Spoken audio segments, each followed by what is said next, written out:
नमस्कार दोस्तों, OCN network में आपका स्वागत है। मैं हूं ओमकार चौधरी। तो अमेरिका की धरती से फील्ड मार्शल साहब भारत को धमकी दे रहे हैं और ये ताकत अमेरिका की धरती पर जाकर के आई है या कोई और कारण है या किसे सुनाना चाहते हैं या भारत को बताना चाहते हैं कि देखो अब अमेरिका हमारे साथ है। और धमकी क्या दी है? उनका कहना है कि ये जो सिंधु जल समझौता भारत ने स्थगित किया है पहलगाम की घटना के बाद, जेनोसाइड के बाद, तो ये जो नदियों का जल है ये किसी की संपत्ति नहीं है। दूसरे शब्दों में कहें, अगर समझने की कोशिश करें तो जो राहत इंदौरी कहते थे कि किसी के बाप का हिंदुस्तान थोड़े ही है, तो वो तो खैर अल्लाह को प्यारे हो गए, अब इस दुनिया में नहीं है। तो आसिम मुनीर यही कहने की कोशिश कर रहे हैं कि ये जो बहता हुआ पानी है ये किसी की बपौती थोड़ा है। और उन्होंने कहा है कि हम परमाणु संपन्न देश हैं, एटमी देश हैं, और अगर बांध बनाने की कोशिश की भारत ने तो हम मिसाइलों से उड़ा देंगे। अच्छा, ये बातें ऐसा फील्ड मार्शल कह रहा है जो अभी अभी पिटा है, बहुत बुरी तरह पिटा है, और चौड़े में खड़े हुए थे ये लोग। इनकी समझ में नहीं आ रहा था कि करें तो करें क्या। लेकिन अमेरिका की धरती से कहा है, ऐसे समय कहा है जब भारत और अमेरिका के बीच तनाव जो है वो चरम बिंदु को छू रहा है। तो इसके मायने क्या हैं, जरा ये समझने की कोशिश करेंगे। इसके अलावा हमारे army chief general Upendra Dwivedi ji ने भी एक आशंका जाहिर की है कि अगला युद्ध बहुत जल्दी हो सकता है और इस बार अकेले पाकिस्तान से नहीं होगा, इसमें कुछ और डायमेंशंस भी होंगे। तो जरा इसको समझने की कोशिश करते हैं, इसको डिकोड करने की कोशिश करते हैं। मेरे साथ जुड़ रहे हैं आपके सुपरिचित आदि अचिंत साहब, और उन्हीं से चीजों को जरा समझने की कोशिश करते हैं। आदि जी, बहुत स्वागत है। नमस्कार। आदि जी, धमकी देने के लिए अमेरिका की धरती को क्यों चुना आसिम मुनीर ने? और ये केवल घुड़की है, धमकी है, या इसमें कोई तथ्य भी है? सर, पहले मैं कुछ 2-3 चीज बेसलाइन रखना चाहता हूँ। आसिम मुनीर का या तो हो कि उसको अमेरिका ने बोला है, ठीक है, बढ़िया है, कोई बात नहीं। उसका जवाब तो गवर्नमेंट ने ऑलरेडी दे दिया है। बट सर, इसका अपने भी आप देखिए, आपके आर्मी चीफ ने क्या बोला कि आप किसी पाकिस्तानी से पूछो कि तुम वॉर जीते कि हारे, तो वो बोलेगा जी जीत गए। बोले जी कैसे जीते? बोलेगा जी जीते ऐसे क्योंकि हमारा तो फील्ड मार्शल बन गया वो, तभी जीते हैं। समझ रहे हैं आप? तो जो मेंटालिटी वो ये है सर। मेंटालिटी ये है जहां पर वो उसको एक पर्सनल हिट मारा है और उससे बहुत जोर से जली है इसकी। ऊपर से अब आप देखिए, एयर चीफ ने आके उस दिन पे ये खुलासा करा 5 F-16 का, जब वो अमेरिका के अंदर है, ठीक है। उसके बाद एयर चीफ ने S-400 का पूरी तारीफ करी वहां पर, जहां पर अमेरिका वैसे ही सड़ता है उन चीजों से। बाकी जो दोवल साहब उधर पे हैं, ये चीजें हैं, वो सब तो आप बात कर ही चुके होंगे इसके बारे में। तो एक पूरी तरह से एवरेज में देखिए सर, ये उसका एक रिएक्शन है, जो आपने एक एक्शन करा है उसके ऊपर, ठीक है। ये एक पर्सपेक्टिव में डालना पड़ेगा, क्योंकि टाइमिंग अगर आप देखेंगे, उसका रिएक्शन सबसे लास्ट में आया है। बाकी सबका, एयर चीफ का हो गया, आर्मी चीफ ने जो बोलना था बोल दिया, उसके बाद इसका रिएक्शन आया। और राजनाथ सिंह साहब ने भी बोल दिया। जी, राजनाथ सिंह साहब ने तो सर पता नहीं, उन्होंने तो चौके मार दिए। मैं उन तक, वो तो बड़े बड़े हैं सर, उन तक तो जा नहीं रहा। बट इसके बाद अगर आप देखें तो इसका रिएक्शन आया है आसिम मुनीर का। एंड टू अ पॉइंट आपको ये जान के हैरानी होगी, इस्लामाबाद में जो हमारे डिप्लोमेट्स रह रहे हैं, आज उनके वहां पर बिजली बंद कर दी, पानी बंद कर दिया, न्यूज़पेपर बंद कर दिया, ठीक है। तो इनको जली है सर, इनकी बहुत जोर से जली है। ये चीज हमको बड़ा क्लियर होनी चाहिए। जो स्टेटमेंट्स आए हैं और जिस टाइमिंग पे आए हैं, उससे इसको पर्सनली बहुत घाटा होगा। क्योंकि ये अपनी इमेज बढ़ा रहा है और ये एक ऐसा टाइम हुआ है कि जहां पर ये खुद खड़ा था अमेरिका में, उस टाइम पे आपने इसकी इमेज के ऊपर बहुत जोर से वार करा है। इसकी पर्सनल इमेज पे, इसकी आर्मी की इमेज पे, इसकी अमेरिका के साथ रिलेशनशिप की इमेज पे पूरी तरह से वार करा। इसने पलटवार करा आपके ऊपर, ठीक है जी। पलटवार ऐसे करा सर, एक प्राइवेट फंक्शन के अंदर उसने बड़ी-बड़ी बातें बोली। किसी को सेल फोन अंदर नहीं, किसी को रिकॉर्डिंग करने की अब क्या ये एक प्राइवेट कन्वर्सेशन थी कि एक पब्लिक में होने वाली बात थी? ये इसका जज मैं नहीं हो सकता। पॉइंट ये है कि ये बाहर आ गई। ठीक है जी। इनको 2 तरफ से देखते हैं। अगर ये एक प्राइवेट कन्वर्सेशन थी, जहाँ पर वो 25, 30, 50 लोगों को अपना थोड़ा सेटिंग कर रहा था, बाहर आ गई। अगर तो ये प्राइवेट कन्वर्सेशन थी, तो प्राइवेट में जो मर्ज़ी बोलें, कोई फ़र्क नहीं पड़ता। बट ये पब्लिक कन्वर्सेशन हो गई क्योंकि आपने ये चीज़ें बाहर आ गई और अमेरिका की ज़मीन के ऊपर खड़े होके करा। तो आज अगर आप भारत का जवाब देखेंगे, उसको मद्देनज़र रखते हुए जवाब दिया गया है कि साहब अमेरिका की धरती पे आप ये कर रहे हो। अमेरिका की धरती अच्छा आप तो अमेरिका पे भी एक सवाल उठाया गया। दूसरा अगर भारत का आप जवाब देखें, उसमें क्या लिखा है उन्होंने कि भई हम तो बोलते हैं ये साले टेररिस्ट हैं। मिलिट्री टेररिस्ट ये तो सारे ही सेम है। तो आप तो टेररिस्ट के साथ घूम रहे हो। आपने अमेरिका को भी वहाँ पर सीधा-सीधा बोला है कि साहब आप तो टेररिस्ट के साथ हाथ मिला रहे हो। तीसरी चीज़ आपने बोली यार हम दुनिया को बोलते हैं यार आप ही देख लो यार। हम तो ये सब सुनते नहीं, आप ही देख लो। आपको ये कॉल लेना है इंटरनेशनल कम्युनिटी को कि साहब आप ये एक्सेप्ट करते हो?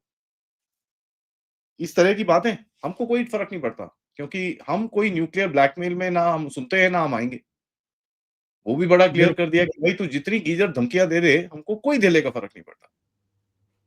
It doesn't matter to us at all. इसका ये कहना कि भारत एक एक चमकती हुई मर्सिडीज़ है, चलिए उसको इतनी अकल तो आई और दूसरी तरफ कहता है कि वो एक डंप ट्रक है। मैं तो उसको बोलूँगा डंप ट्रक मतलब जिसके अंदर डंप ही घुसा हुआ है, कचरा है, कचरे का ट्रक है। अब भारत के को जो पॉलिसी अडॉप्ट करनी पड़ेगी सर, वो बड़ा इंटरेस्टिंग रहेगी। वो क्या रहेगी सर? पहले तो चुपके-चुपके होता था, अमेरिका और चाइना पाकिस्तान की मदद करता था, ठीक है? चुपके-चुपके होता था। अब खुले में आ रहा है। तो अगर उसके ट्रक के अंदर कचरा है, तो भारत को भी सर एक एसटीपी मशीन लगानी पड़ेगी, कचरे को धीरे-धीरे करके निकालने के लिए। तो जो लोग बोल रहे थे ऑपरेशन सिंदूर 2.0 कब आएगा? मैं बोलूँगा सर 2.0 तो ठीक है, 3.0, 4.0, 5.0, 6.0, 7.0 लगे रहिए हर 6 महीने में। क्यों? क्योंकि भारत को सर एक बड़ा बैलेंस मेंटेन करके रखना पड़ेगा, जहाँ पर मैं बड़े गंदी भाषा में बोलूँगा लेकिन पैसे बनाओ और साथ में इसको ठोको। बिल्कुल। दोनों साथ में रखने पड़ेंगे आपको। तो ये बड़ा इंटरेस्टिंग चैलेंज रहेगा आपके लिए कि आप एक तरफ वॉर जाके सीधा उनको ठोक रहे हो, ना, ना, ना, वो नहीं होगा। आपको दोनों करने पड़ेंगे। तो ऑपरेशन सिंदूर यानी बार आप ये कहने की कोशिश कर रहे हैं कि सुबह हेवी नाश्ता करो, फिर ठोको, दोपहर को ठीक-ठाक खाना खाओ, फिर पे सो ठोको जाओ। और शाम को सोने से पहले इसको फिर ठोको। तो ये आपको रोक-रोक के करना पड़ेगा। ठीक है? क्योंकि देखिए जो दुनिया में इस टाइम पे इकोनॉमिक्स चल रही है, उसके हिसाब में पैसे बनाने तो मुश्किल होंगे सर। तो ठीक है, उस मुश्किल का भी सामना करना है, आपको इसका भी सामना करना है, उसमें कोई डाउट नहीं होना चाहिए हमको। तीसरी चीज़ इन्होंने बोली कि हम ईस्ट की तरफ से आएँगे। भारत ने उसका तो कोई जवाब नहीं दिया। बट भारत ने यही चीज़ बोली कि भैया हमको जो स्टेप लेने हैं अपनी नेशनल सिक्योरिटी के लिए हम लेंगे। यहाँ पर मैं आपको याद कराना चाहूँगा सर, कोई 1 सवा महीना पहले कुछ म्यांमार में सडनली ड्रोन उड़ के कहीं पे कुछ लगभग गए, पता नहीं किसने क्या करा, पता नहीं कहाँ से गए। कहाँ से गए। तो अगर ऐसे ड्रोन भी उड़ जाते हैं तो सर फिर और भी चीज़ें हो सकती हैं, ऐसी बात नहीं है।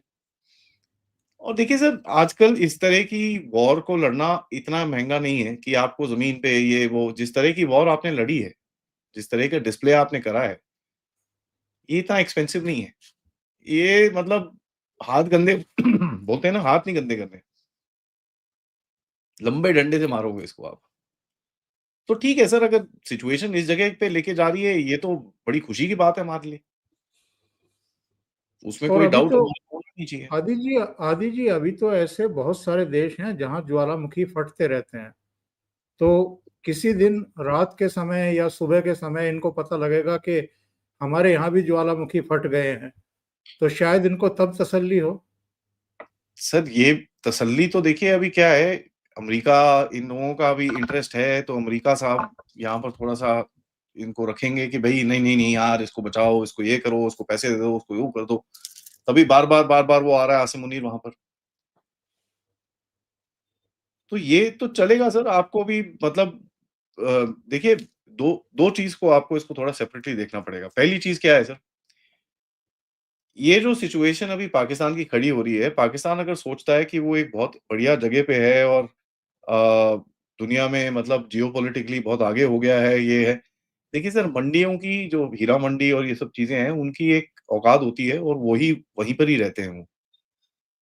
भारत के साथ जो गेम चल रही है, इट्स अ ग्लोबल गेम इस टाइम पे। आपके साथ वो एक अलग गेम खेल रहे हैं, जहाँ पर आपको एक कहीं पे रोकने की कोशिश कर रहे हैं, कहीं पे थोड़ा कंट्रोल करने की कोशिश कर रहे हैं।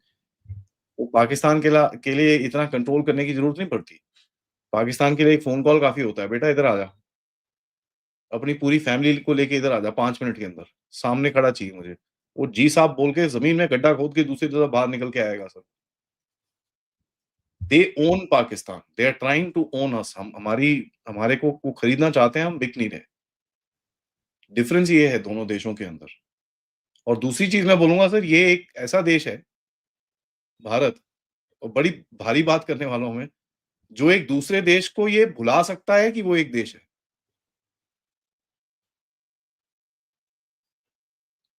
आप समझिएगा मेरी बात। बिल्कुल भारत के बिल्कुल। पास ये कैपेसिटी है आज कि वो पाकिस्तान को भुला सकता है कि वो एक देश है। तो डिफरेंस आपके सामने है सर, बाकी आपकी ऑडियंस और आप ज़्यादा जानकार हैं, तो आप डिसीजन आप ले लीजिए। मैंने आपके सामने 2 चीज़ें रखी हैं, दोनों तरफ का एक ही इशारा है। इसी बिंदु पर थोड़ा सा आगे बात करते हैं आदि जी, जो अभी आपने कही है। जैसे बलूचिस्तान में आग लगी हुई है और हर तीसरे चौथे दिन पता लगता है कि पाकिस्तानी मिलिट्री के इतने जवान उड़ा दिए गए, उतने जवान उड़ा दिए। जफर एक्सप्रेस जो है वो काबू कर ली गई। और केपीके में भी यही हाल है और बलूचिस्तान में भी यही हाल है। पिछले दिनों तो सिंध में भी एक बड़ा आंदोलन खड़ा हो गया था। बलूचिस्तान और गिलगिट भी आप देख रहे हैं क्या। जो धमकी इस समय भारत को देने की कोशिश की है, डायरेक्ट इनडायरेक्ट वे में, जैसे भी आसिम मुनीर ने, तो भारत के पास ऑप्शन तो बहुत हैं साहब। सर हमारे पास ऑप्शन ही ऑप्शन है। इनके पास क्या ऑप्शन है? इनके पास कोई ऑप्शन नहीं है। लेट्स टेक इट, इनके पास क्या ऑप्शन है? बोलते हैं जी हम पानी पे मिसाइल फेंकोगे, खुद बचोगे उसके बाद, ठीक है। टेररिज्म करोगे, खुद बचोगे उसके बाद। बांग्लादेश में कुछ करोगे, खुद बचोगे उसके बाद। ये सवाल इन लोगों को पूछने चाहिए, बट वो पूछेगा नहीं, ना अमेरिका पूछेगा, बिकॉज़ अमेरिका को थोड़ी फ़र्क पड़ता है सर, अगर पाकिस्तान टूटता है साथ में। अमेरिका को अपनी चीज़ चाहिए। और मैं ये आप देखिए सर, थोड़ा-सा पर्सपेक्टिव में डालिए इसको, तो आपको ऐसा दिखेगा कि अमेरिका ने जो जिस तरह से भारत ने पाकिस्तान को ठोक के वीक करा है, उस चीज़ का फ़ायदा उठाया है अमेरिका ने। सही में कि नहीं? हाँ हाँ उसने हाँ, जो बिल्कुल। पाकिस्तान एक चाइना की गोदी में बैठा हुआ था, वो चाइना की गोदी से निकल के एकदम अमेरिका की गोदी में जाके बैठ गया है। तो अमेरिका ने तो फ़ायदा उठाया उसका, पाकिस्तान का ठोकने का। तो अमेरिका के लिए तो बढ़िया है, चल ठीक है यार, ठोकते रहो तुम थोड़ा बहुत, क्या फ़र्क पड़ता है? अब वो डोनाल्ड ट्रम्प जो बोलता है वो अलग चीज़ है सर। डोनाल्ड ट्रम्प आपके साथ दूसरी लड़ाई लड़ रहा है। वो इसकी लड़ाई नहीं है, वो पाकिस्तान की लड़ाई नहीं है, वो एक बड़ी लड़ाई है। उसको ये थोड़ी फ़र्क पड़ेगा कि आप बीच में जाके उसके बाल थोड़े से सीधे कर दो। Doesn't make a difference. और वही मैं बोल रहा हूँ तभी, ऑपरेशन सिंदूर हर थोड़ी देर के बाद बार-बार। 2 दिन की ठुकाई में कौन-सी दुनिया की पावर आएगी सर इसको बचाने के लिए? हर बार यही भागना पड़ेगा उसको। तो कराओ, ठीक है, बढ़िया है। आपकी भी टारगेट प्रैक्टिस, फ्री क्या बोलते हैं ना वो, फ्री होम डिलीवरी करेंगे हम ब्रह्मोस की। बट देखिए सर, एक बड़ा पर्सपेक्टिव इसके अंदर हमको और देखना पड़ेगा। बड़ा पर्सपेक्टिव ये है कि अमेरिका आज हमारे नेबरहुड के अंदर एंगेज कर रहा है अपने आप को। पाकिस्तान में घुस रहा है, बांग्लादेश में घुस रहा है, श्रीलंका में घुसने की कोशिश कर रहा है, दिएगो गार्सिया में बैठा है।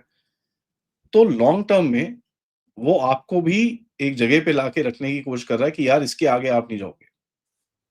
और मैं इसको अमेरिका की नी कैपिंग स्ट्रैटेजी बोलता हूँ। नी कैपिंग मतलब किसी के घुटने तोड़ने की। ठीक है? आप वो मान नहीं रहे। आप बोल रहे तुम जहाँ मर्ज़ी एंगेज हो जाओ भैया, मेरे को जो करना है मैं फिर भी करूँगा। क्योंकि इस रीजन में आप जहाँ मर्ज़ी घुस जाओ, मुझसे आप आगे नहीं निकल पाओगे, इस रीजन के अंदर। तो आप वो पोज़ीशनिंग कर रहे हो। तो वो एक अस्तित्व की लड़ाई है। वो अस्तित्व की लड़ाई जब तक एक पॉइंट पे नहीं आती जहाँ पर या तो अमेरिका आपको थोड़ी जगह देता है, ग्लोबल स्टेज पे एक जो बड़ी टेबल है उस पे आपको बिठाता है। नहीं तो ये चलेगा सर, ये एक स्टार्ट है और ये चलेगा। तो इस बीच में आप देखेंगे एक साइकल्स आएँगे सर। अमेरिका के साथ आपकी दोस्ती भी होगी, फिर गड़बड़ी भी होगी, फिर दोस्ती होगी, फिर गड़बड़ी होगी। ये साइकिल चलता रहेगा ऐसे ही। तो अभी इस टाइम पे गड़बड़ी है, आपको दिखेगा 1 सवा साल के अंदर वापस से वो जी इंडिया इज़ द बेस्ट ये वो सब कुछ करेंगे ये लोग। करना पड़ेगा इनको। तो ये साइकिल चलेगा। इसमें बीच में आपको क्या निकालना है अपने लिए सर, ये आपके ऊपर है फिर। कितना आप उसको अपने एडवांटेज में खींच सकते हो, कितनी आप अंदर सफाई कर सकते हो, कितना आप रिफॉर्म कर सकते हो अंदर, ये चीज़ें आपके ऊपर है फिर। तो ये तो सर मैं तो देखता हूँ सर बहुत बड़ी अपॉर्च्युनिटी है ये। बोलते हैं ना ताश खेलते हैं ना लोग जब, ताश खेलने में सबसे बड़ा एडवांटेज एक प्लेयर को क्या मिलता है कि उसके दूसरे बंदे के हाथ में जो पत्ते हैं उसको पता होगा। आज मुझे पता है सर, पाकिस्तान के हाथ में क्या पत्ते हैं। चाइना एक साँप है, मुझे पता है ये। और अमेरिका भी एक साँप है, ये भी मुझे पता है। हम किसी उस दुनिया में नहीं रह रहे कि भैया अमेरिका मेरा दोस्त है, चाइना पता नहीं क्या है। कोई वो दुनिया नहीं है। दुनिया बड़ी क्लियर है हमारे लिए आज। जब आपको कोई पता होता है ना सर साँप है, उसके साथ किस तरह डील करना है, आप फिर ज़्यादा पास नहीं जाते ना बिकॉज़ आपको पता है डसेगा वो। बिल्कुल। तो ठीक है सर, बढ़िया है। मेरे हिसाब से ये टाइम आपके लिए बहुत अच्छा है। लोग इसको क्राइसिस मानेंगे, मैं बोलूँगा ये बहुत अच्छा टाइम है। ये आपको एक चीज़ सिखाएगा कि भई दुनिया में आप अकेले हैं। किसी के पीछे पड़ना, किसी के हाथ में हाथ कुछ नहीं है। ये जो बड़े-बड़े लोग बैठे हुए हैं, जो बड़े-बड़े एडवाइस करते हैं, बड़े-बड़े फाउंडेशन खोल के बैठे हुए हैं, ये सब कचरा है, क्योंकि इनकी अपनी पॉलिटिक्स है। और इसी बीच में आप देखेंगे सर कितने जो सो कॉल्ड इंडियन अमेरिकन्स हैं, वहाँ बैठे हुए हैं, इंडिया-यूएस रिलेशन को प्रमोट करते हैं। किस तरह से उनकी औकातें बाहर निकल रही हैं। सही है। तो ये तो सर बहुत अच्छा टाइम है, जितने साँप है वो बाहर निकले, अंदर भी, बाहर भी, साफ करिए और आगे चलिए।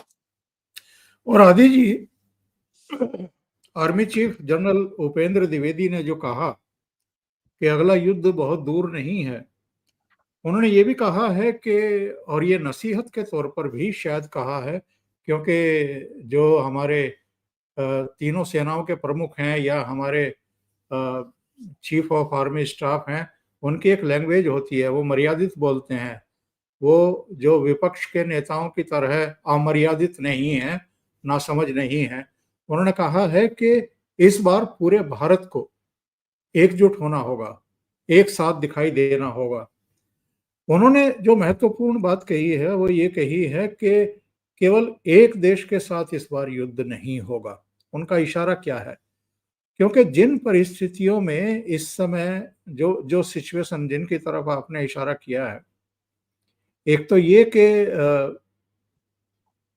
वैश्विक स्तर पर भारत की घेराबंदी हो रही है, लेकिन अगर हम देखें तो इधर रूस, भारत और चीन, वो दोनों फिर से थोड़ा सा करीब आने की कोशिश भी कर रहे हैं। तो अगर युद्ध की सिचुएशंस बनती हैं, तो चाइना के साथ जो घात हुआ है, वो पाकिस्तान ने किया हो या अमेरिका ने किया हो, कि पाकिस्तान को अमेरिका अपनी गोद में बैठा रहा है और चीन से छिटक रहा है। तो ऐसी स्थिति में क्या चीन पाकिस्तान के साथ खड़ा होना चाहेगा या अमेरिका बैक करेगा पाकिस्तान को? सर ये आपकी जियोपॉलिटिक्स रहेगी ना। आप कितना चीन को एक बता सकते हो कि ठीक है यार तेरे मेरे बीच की बात है, तेरे मेरे बीच की रखते हैं। ये बीच में टट्टू को लेके आएगा तो तेरे को भी कॉस्ट मिलेगा। आप अगर वो एक आर्गुमेंट चीन के सामने रख सकते हो और उसको मना सकते हो और उसको समझा सकते हो कि यार ठीक है बॉर्डर सॉल्व करने को नहीं बोल रहा, मैं तेरे को बोल रहा हूँ इसके साथ साइड में हट, देख क्या कर रहा है तेरे साथ ये। तो यहाँ पर आपका भी गेम रहेगा सर। चाइना को एक चीज समझानी है, तेरे मेरे बीच की झगड़ा है, हम 5-10 साल के बाद लड़ेंगे, कोई बात नहीं, वो देख लेंगे। जो जीतेगा वही सिकंदर, जो हारा वो बंदर उसके बाद। बट अभी इस बीच में तू इसको लेके आएगा, ये तेरे को भी मारेगा। वो चीज चाइना को भी समझ में आएगी सर। एक टाइम होगा, वो चाइना को समझ में आएगा कि यार ये गड़बड़ है। अब उसके लिए आप किस तरह से चाइना को रीबैलेंस करने की कोशिश करोगे? या तो आप बोलोगे नहीं भाई ऐसा है, जो भी है ठीक है, आपसे इतना-इतना हम रिलेशन रखते हैं, इसके आगे नहीं रखेंगे। बाकी आप पाकिस्तान को हेल्प करते हो तो आपका हमारा 36 का आंकड़ा रहेगा, वो रहने दो। रशिया, इंडिया, चाइना के बीच में देखिए, रशिया एक बैलेंसिंग फैक्टर है चाइना और इंडिया के बीच में। चाइना और रशिया की जो रिलेशन है सर, वो टाइम पास की रिलेशन है, अभी टाइम बीइंग की रिलेशन है। चाइना भारत की रिलेशन जो भी है वो अगेन एक टाइम बीइंग की रिलेशन है, उस लेवल पे नहीं है जहां पर रशिया बैठा है। लेकिन रशिया को चाइना से थ्रेट है तो आपको यूज करता है, और आपको चाइना से थ्रेट है तो आप रशिया को यूज करते हो। ठीक है? तो वो एक बैलेंसिंग करने की कोशिश है। अब उस बैलेंस के अंदर एक बोलते हैं ना, भाई घर वाली बात पहले पहले घर में बाद में लड़ लेंगे, पहले बाहर वाले से लड़ते हैं। अगर वो एक एग्रीमेंट होता है तो अच्छी बात है सर, उसके अंदर कोई डाउट नहीं है, बट वो होता हुआ दिखता नहीं है मुझे। क्योंकि सर देखिए क्या है, अमेरिका भी लेवरेज करेगा अपने आप को। अमेरिका आपके साथ सेपरेट डील कर रहा है, चाइना के साथ सेपरेट डील कर रहा है, रशिया के साथ सेपरेट डील कर रहा है। कल को अगर अमेरिका रशिया को बोल देता है अच्छा भाई ईस्टर्न यूक्रेन तेरा, तो उसके लिए कुछ मांगेगा भी वो रशिया से कि भाई अगर मैं ये मांग रहा हूं तो तू मुझे ये देगा। तो ये गेम अभी खुल रही है सर। अगले 1 डेढ़ 2 महीने के अंदर कुछ चीजें हमको दिखेंगी होती हुई, जहां पर आपको एक फाइनल जो एक स्ट्रक्चर है वो धीरे-धीरे करके दिखेगा कि हाँ, ऐसा कुछ होने वाला है। अभी क्या है, पुतिन ट्रम्प की मीटिंग होने वाली है sir. Modi ji, Xi Jinping और पुतिन की मीटिंग होने वाली है, वहां पर क्या पोजीशनिंग ली जाती है? वहां पर आपको क्या दिखेगा सर? एससीओ में ये 3 जने एक दूसरे का हाथ पकड़ के ऐसे-ऐसे करके एक फोटोएं भेजेंगे चारों तरफ, जप्पियां मारते हुए फोटोएं भेजेंगे इधर-उधर। वो मैसेजिंग की जाएगी। तो ये इस टाइम पे ना सर वो गेम, मतलब एक अगर आप शतरंज खेले हैं तो आप अपने प्यादे लगा के बैठे हो अभी। पहली चालें चली जा रही हैं अभी। तो अब जब पहली चालें अब चली जाएँगी, क्योंकि अब बोलते हैं ना सर, जैसे मैं पहले बोल रहा था, ताश के पत्ते सबको पता है, खुल गए हैं अभी। अब पहली चालें चली जाएँगी जहाँ पर एक जो अगला राउंड ताश का पत्ता बँटा गया है, सबके पास एक-एक पत्ता आया है जो दूसरे को नहीं पता। अब वो देख के वो किस तरह चाल चलेगा, दूसरा रिएक्ट करेगा, और इसमें सर 4-5 मेजर प्लेयर्स रहेंगे दुनिया, ये जो ग्लोबल जियोपॉलिटिक्स है। एंड भारत के सभी देशवासियों को ये एक खुशी की बात होनी चाहिए कि आप अभी इस टाइम पे ग्लोबल जियोपॉलिटिक्स खेल रहे हो। यू आर इन द बिल्कुल। Centre stage in the bloody world today. अब भारत जिस तरफ पलटेगा वो उससे बहुत बहुत फर्क पड़ेगा। अमेरिका है सर, रशिया है, चाइना है, भारत है। मिडल ईस्ट में मैं इज़राइल, सऊदी अरेबिया को एक साथ रखूंगा। जापान ये सब फिनिश्ड, यूरोप को उसने साइड कर रखा है। ठीक है जी, तो मिडल ईस्ट में एक वो है, चलिए यूरोप को भी ले लिया। तो ये 4, 5, 6 प्लेयर्स हैं सर जो खींच रहे हैं चारों तरफ। तो अभी ये गेम बटेगी, पत्ते खुलेंगे, तो फिर अगले 1 डेढ़ महीने के अंदर आपको दिखेगा अभी पुतिन और ट्रम्प की मीटिंग में क्या होता है, क्या कुछ रेज़ोल्यूशन होता है कि झगड़ा होता है। उसके बाद पुतिन को गुस्सा चढ़ता है, वो तलवार निकालता है, वो घुस जाता है अंदर। बोलता है भैंस की आँख, सबकी बात करके भी देख लिया, कुछ नहीं हो रहा, मैं जा रहा हूँ अंदर। वो जाके ठोक देता है, यहाँ पर चाइना कुछ कर देता है, तो पूरी सिचुएशन अलग हो जाएगी। तो अभी क्या है सर, एक ग्लोबल बैटल के अंदर लोग अपने जगहों पे आके खड़े हुए हैं बस। वो सिचुएशन है, अभी थोड़ा टाइम लगेगा इसको खुलने में, जहाँ पर क्लियर लाइन जो होती है, वो निकलेगी बाहर। जब वो क्लियर लाइन निकलेगी, फिर आप एनालाइज़ कर सकोगे कि किस तरफ जा रहा है कुछ। अभी कहीं पे भी पलट सकता है। कल को मैं एक सवाल पूछता हूँ ऑडियंस से, कल को अगर अमेरिका की एस्टेब्लिशमेंट में से लोग भारत में आते हैं, बोलते हैं जी माफ कर दो, गलती हो गई। आपका क्या रिएक्शन रहेगा? बोलते हैं जी गलती होगी, आज के बाद ट्रम्प बाबू आपके बारे में कुछ नहीं बोलेंगे। जो भी हुआ, हुआ, आज के बाद हम भी कुछ नहीं बोलेंगे। जितना आपको ट्रेड में जहाँ पर बताओ कहाँ साइन करना है, जहाँ पर हमने पहले एग्री करा था, सब खत्म करते हैं सर। आप प्लीज़ चाइना के पास मत जाओ, ये सब मत करो। हमसे होगी गलती। आपको टेक्नोलॉजी चाहिए, हम दे देते हैं। अच्छा, अपनी जो रिलेशन पुरानी थी, उस पे वापस ले आते हैं। सिंसियरिटी दिखाते हैं एक दूसरे से। आज के बाद हम ये सब नहीं करेंगे, पाकिस्तान के साथ मैं ये कर रहा हूँ, तो आपको कोई खतरा नहीं है, मैं उसको संभाल के रखूंगा। कल को अगर उसने ये आपको बोल दिया तो आप क्या करोगे? जाहिर है, जो एक ट्रस्ट है वो तो खत्म कर दिया ना अमेरिका ने और ट्रंप ने। ठीक है, तो बड़ी डिफिकल्ट सिचुएशन है। आप बोलोगे कि okay, let me think about it. आप मानो या ना मानो, बट आप सोचोगे इस चीज को। तो अभी पोजीशंस ली जा रही हैं सर। उस पोजीशंस के अंदर आपको एक बताया जा रहा है कि आप इस झगड़े में ना पड़ो। तो आपके ऊपर प्रेशर डाला जा रहा है ट्रंप की तरफ से कि आप इस झगड़े में मत पड़ो, आपकी जगह नहीं है। आपने ये बड़ा क्लियरली बोला है कि आप कौन होते हैं यार ये डिसाइड करने के लिए कि भाई ये जगह आपकी है, मेरी है या किसी और की है। वो तो खिलाड़ी मानने को तैयार नहीं था हमें। ठीक वो है, तो कह रहा था अब कि तीन ताकतें हैं बस, अमेरिका, अब चीन और रूस, चौथा जी, तो कोई है ही नहीं। कोई है ही नहीं। तो अब उसको आपने दिखा दिया है कि भाई एक चौथी ताकत भी है। वो खुश नहीं है, उसके प्लान पूरे बदल जाते हैं। तो सर अभी टाइम है उस फाइनल सिचुएशन पे आने के लिए जहां पर अभी ये सारी मीट्स होंगी ना सर, ये महीने के एंड में सारी ट्रंप पुतिन मोदी साहब की मीटिंग्स होंगी, ये सब कुछ होगा। और महीने के एंड में या तो टैरिफ लगेगा या नहीं लगेगा, तो वो भी, या बोलते हैं ना अन्य या बनने, वो सब कुछ एक इक्वेशन में आएगा। तब जाके I think government of India कुछ एक डिसीजन लेगी कि अच्छा भाई अब ये करना है। अभी तो थोड़ा आपको दिखेगा कंफ्यूजिंग कंफ्यूजिंग सिग्नल्स आते रहेंगे, चारों तरफ के सिग्नल देंगे आप। ट्रंप, कुछ संकेत तो आपने दिए हैं कि शायद अगले साल, और आपका संकेत शायद ये है कि जब मिड-टर्म पोल्स होंगी तो उसके बाद जो सिचुएशंस वहां पैदा होने वाली हैं अमेरिका में, या जो भी झटका लगने वाला है निरंकुशता पूर्ण तरीके से, जिस तरीके से वो अपनी इकोनॉमी के साथ और वर्ल्ड के देशों की इकोनॉमी के साथ खिलवाड़ करने की कोशिश कर रहे हैं, उसका, चूंकि ग्लोबलाइजेशन का दौर है, तो दूसरे देशों की अर्थव्यवस्थाएं अगर आप हिलाएंगे तो इसका असर कहीं ना कहीं किसी ना किसी रूप में आपके ऊपर आएगा। तो तब ये थोड़ा उनका दिमाग ठीक होगा, क्योंकि अभी तो कुछ ज्यादा ही गर्मी है।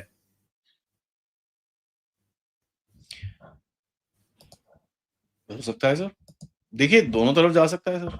इस टाइम पे गर्मी ये कम नहीं होगी सर, गर्मी बढ़ेगी अभी थोड़ी। तो वो भी चक्कर है ना सर। वहां पर तो सर आलोचना भी शुरू हो गई आदि जी। पूर्व एनएसए के जिस तरीके से बयान आए हैं, निक्की हेली का जिस तरीके से बयान आया है कि भाई आपने एक एक दो ढाई दशक की जो मेहनत थी अलग अलग राष्ट्रपतियों की और सरकार की, कुछ ही महीने में उस पर पानी फेर कर रख दिया है आपने। सर अमेरिका में पॉलिटिशियंस की आलोचना से कोई फर्क नहीं पड़ता। वहां पर फर्क पड़ेगा कि आपका जब वॉल स्ट्रीट है, जब वो उठ के बोलना शुरू करेगा। उनमें से एक दो प्लेयर्स ने तो ऑलरेडी बोला है कि यार ये ना करो, बंद करो इसको। अब वो कितने और बोलते हैं, क्योंकि जैसे जैसे आप भी थोड़ा सा लेवरेजिंग करोगे तो उसके बाद आपको ये चीज दिखेगी कहाँ जा बैठती है। क्योंकि देखिए सर, अमेरिका में पॉलिटिक्स नहीं होती, अमेरिका में इंटरेस्ट ग्रुप्स चलते हैं सर, जो एक दूसरे को फंडिंग करते हैं। ठीक है, ये जो पॉलिटिक्स है, पॉलिटिशियंस हैं सर, ये फंडेड होते हैं, इनकी लॉबीज होती हैं जो इनको सपोर्ट करती हैं।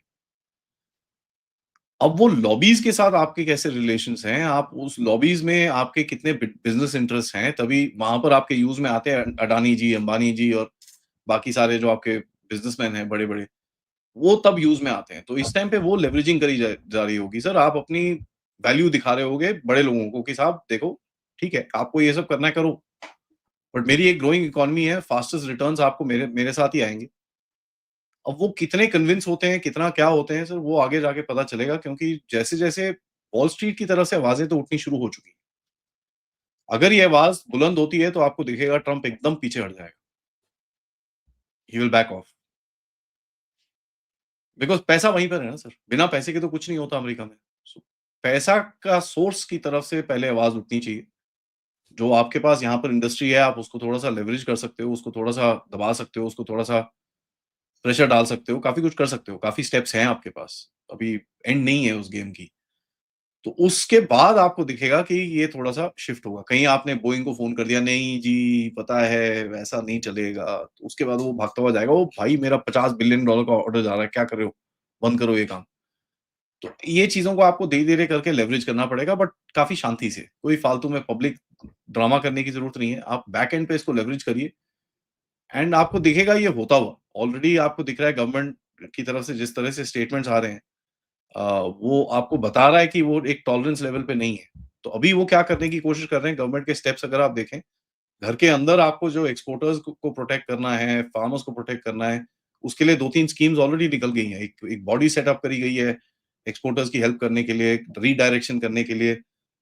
मिडल ईस्ट में बात चल रही है कि भई किस तरह से हम सामान भेज सकते हैं वहाँ पर। तो वो सब अभी चलेगा, थोड़ा-सा अपने आप को स्टेबलाइज़ करके जो एक डायवर्जन करनी है आपको अमेरिका के गुड्स से, वो करने के बाद आपको दिखेगा कि एक्शन कहीं न कहीं अपने आप को सेफगार्ड करना पड़ेगा ना सर, बिफोर आप किसी को कुछ करोगे, आपको अपने आप को थोड़ा सेफ करना पड़ेगा, जहाँ पर आपकी मेन वल्नरेबिलिटी है, जहाँ पर आप काम कर सकते हो। जहाँ नहीं कर सकते, जहाँ हिट होना है, वो तो होना है, वो अलग चीज़ है। बट जान बचा सकते हो अपने आप को, आप वो चीज़ करोगे। तो ये दिखेगा धीरे-धीरे करके सर, बट हमको वॉल स्ट्रीट पे नज़र रखनी है, वो कैसे रिएक्ट करती है आगे जाके। और ये अलास्का की ठंड में जो 4 दिन बाद बैठक होने जा रही है, आग भड़कने वाली है ठंड के इस मौसम में अलास्का के, या थोड़ा ठंडक ही रहेगी? क्योंकि इधर ज़ेलेंस्की का भी बयान आया है। ज़ेलेंस्की ने कहा है कि हमारे बिना कोई फैसला होगा तो वो स्वीकार नहीं है। हम बार-बार अपने देश को टूटने नहीं देंगे। देखिए सर, ज़ेलेंस्की एक पप्पू है sir. I mean Zelensky Zelensky के पास कोई पावर नहीं है सर। कल को ये लोग बोलें कि भई ज़ेलेंस्की तू कल जाके जूते साफ कर, वो उसको करना पड़ेगा। क्योंकि जो भी ज़ेलेंस्की ने अपने आप के लिए बनाए हैं, पैसे-वैसे बनाए हैं, वो सब इन लोगों की वजह से बनाए हैं। तो अब उसको जब बोलेंगे कूद तो कितना ऊपर पब्लिक में स्टेटमेंट्स ये सब आएँगी सर। बट देखिए ग्राउंड पे क्या है, ज़ेलेंस्की एक पप्पू है, वो जो हार्डकोर नाज़ी टाइप नेशनलिस्ट लोग हैं उनका। अब वो देखिए तो आप जितना मर्ज़ी अमेरिका के साथ सीज़फायर कर लीजिए या यूक्रेन के वो नहीं मानने वाले। उनको रशियन से नफ़रत है, जिस तरह से पाकिस्तानियों को हमसे है। हमको पाकिस्तानियों से है, लेकिन हम टेररिज़्म नहीं करते। ये टेररिज़्म भी करेंगे। तो ये चक्कर सर हाँ, ठीक है, थोड़े टाइम तक सॉर्ट आउट हो सकता है बट लॉन्ग टर्म में यहाँ पर एक आग लगा के छोड़ के जाएगा यहाँ पर अमेरिका की। जब भी मर्ज़ी रशिया पे पैसे डालना है तो वहाँ पर थोड़ा कुछ कर दो। तो ये रहेगा सर। अब देखिए सर ये जो मीटिंग हो रही है पहले तो ट्रम्प और पुतिन के साथ में, इसमें ये देखना है सर पुतिन साहब का क्या रिएक्शन रहता है। अभी तक तो वो बड़े हार्ड क्लियर थे कि भैया हम कोई भी चीज़ नहीं देंगे।